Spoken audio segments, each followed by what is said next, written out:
এই যে লাল চিড়ে নিয়ে নিয়েছি, এই লাল চিড়ে দিয়েই করবো ও রেসিপিটা। এই লাল চিড়ে হয় একটু মিষ্টি মিষ্টি, হ্যাঁ, আর খেতে অন্যরকম একটা স্বাদের হয়। এই লাল চিড়ে দিয়ে একদম সুন্দর করে বেছে নিচ্ছি। ধান প্রচুর নোংরা থাকে, দেখো এই যে কত চেলেছি, পর দেখো এগুলো সব গুঁড়ো গুঁড়ো বেরিয়েছে। এইগুলো নোংরা, ধুলো বালি, এই দেখো ধান অনেক নোংরা থাকে, এগুলো সব ফেলে দিয়ে সুন্দর করে চেলে নেবো। তারপরে তোমরা দেখেছো যে দেখবে কিভাবে এটা টেস্ট করি। এই যে ওটসের গুঁড়ো দিয়ে দিলাম 1-2 চামচ। বাচ্চারা খেতে চাইছে না ওটস, একঘেয়া, তার জন্য দেখো দারুণ, খুব ঝটপট, খুব তাড়াতাড়ি একটা ওটসের রেসিপি তোমাদের বাচ্চাদের জন্য বা টিফিন বক্সে বা স্কুলে দেওয়ার জন্য খুব সুস্বাদু, অথচ খুব তাড়াতাড়ি হবে। দেখো দিয়ে দেবো এই চামচের টিস্পুনের 1 টিস্পুন দিয়ে দেবো চিড়ের গুঁড়ো। তোমরা দেখেছো আমি চিড়ে গুঁড়ো করে নিয়েছি, 1 টিস্পুন দিয়ে দিলাম চিড়ের গুঁড়ো। দারুণ স্বাদ হতে চলেছে। দেখো দিয়ে দেবো কিশমিশ ভিজিয়ে রেখেছিলাম, তাই দিয়ে দিলাম। খেজুর দিয়ে দিচ্ছি, আলমন্ড ভিজিয়ে রেখেছিলাম, ছিলকা ছাড়িয়ে নিয়েছি, তাই দিয়ে দিলাম। আর দিয়ে দেবো দেখো ক্যাডবেরিজ, হ্যাঁ, আমি 2 পিস ক্যাডবেরিজ দিয়ে দিচ্ছি। এবার কি দেবো দেখো, সঙ্গে থাকো সামান্য 1 চিমটি দেখো সন্দক লবণ দিলাম। যে দুধটা সুন্দর ফুটিয়ে নিয়েছি, এই ফুটানো দুধ এর মধ্যে দিয়ে দেবো। একদম ঝটপট রান্না ছাড়াই দেখো তৈরি হয়ে যাবে। এটা 2 মিনিটের জন্য রেখে দেবো।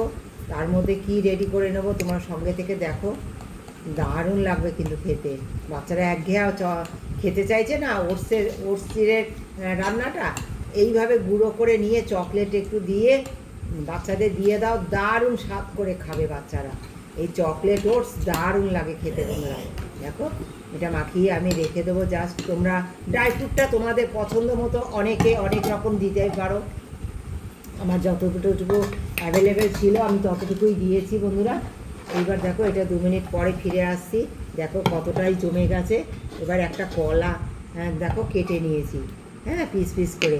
এই সুন্দর এই কলা উপর দিয়ে দেবে, বাচ্চাদের খুব ভালো করে খাবে।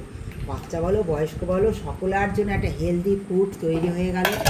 উপরে দিয়ে দেবো একটু মাখানা, হ্যাঁ, আমি মাখানা বাড়িতে ভেজে রেখে দিই। আমার নাতনি আছে ছোটো, ওই যে দেখো পাশে এই যে খেলা করছে, খাচ্ছে। এই মাখানা দিয়ে দেবে, খুব ভালো খাবে। এই যে মাখানাটা আমার ঘি দিয়ে ভাজা বন্ধুরা, এটা আমি তোমাদের একদিন শেয়ার করব কিভাবে এটাকে আমি এনে কিভাবে এটা স্টক করি বাচ্চাদের প্রতিদিন দেওয়ার জন্য। লেগেছে বন্ধুরা, এটা খেতে কিন্তু দারুণ লাগে। কেমন লেগেছে আমার এই ক্যাডবেরিজ মাখানার ওটসের রেসিপি একবার তোমরা কমেন্ট করে জানিও। যদি ভালোবাসা দিয়ে তোমরা যারা পাশে রয়েছো, পুরো ভিডিওটা দেখেছো, তাদেরকে অনেক ধন্যবাদ, অনেক ভালোবাসা। দারুণ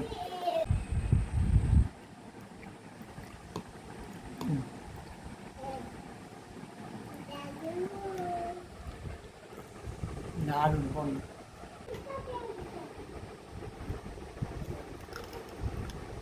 একদম হেলদি একটা ফুড, খেয়ে দেবো তোমরা।